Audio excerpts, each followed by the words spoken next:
Mercredi 14 juin, au lendemain de sa victoire lors de la finale de Koh Lanta, Frédéric était l'invité de Yann Barthès dans l'émission Quotidien. Au cours de son entretien, l'aventurier s'est confié sur la blessure qui l'a handicapé lors de l'épreuve des poteaux. Mardi 13 juin, la 24e saison de Koh Lanta, baptisée Le Feu Sacré, s'est achevée en direct sur TF1. C'est finalement Frédéric, le stratège de l'aventure, qui a convaincu le jury. Il s'est imposé face à Tania, la diététicienne de 22 ans. Lors d'un entretien accordé à Voici, le directeur commercial de 33 ans est revenu sur sa victoire.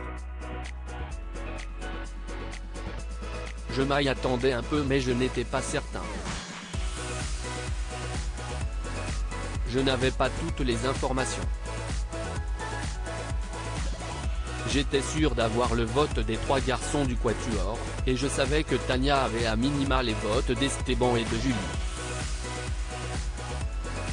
Les 4 votes restants, c'était un peu une zone de flou, a-t-il expliqué, avant de revenir sur la fatidique épreuve des poteaux. J'étais vraiment bien sur les poteaux, j'aurais pu tenir.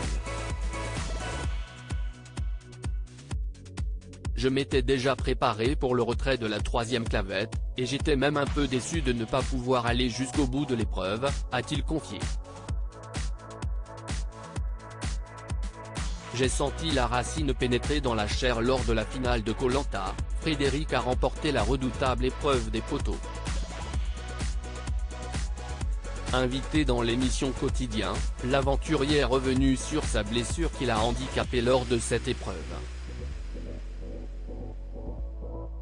Je me suis levé pour m'occuper du feu comme tous les soirs sur le camp, et j'ai marché sur une racine qui était bien tranchante.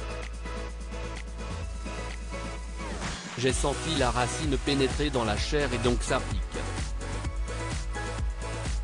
En plus il y avait du sable qui s'est mis directement sur la plaie, donc j'ai dû ouvrir le petit morceau de chair pour bien frotter et enlever le sable, a-t-il expliqué.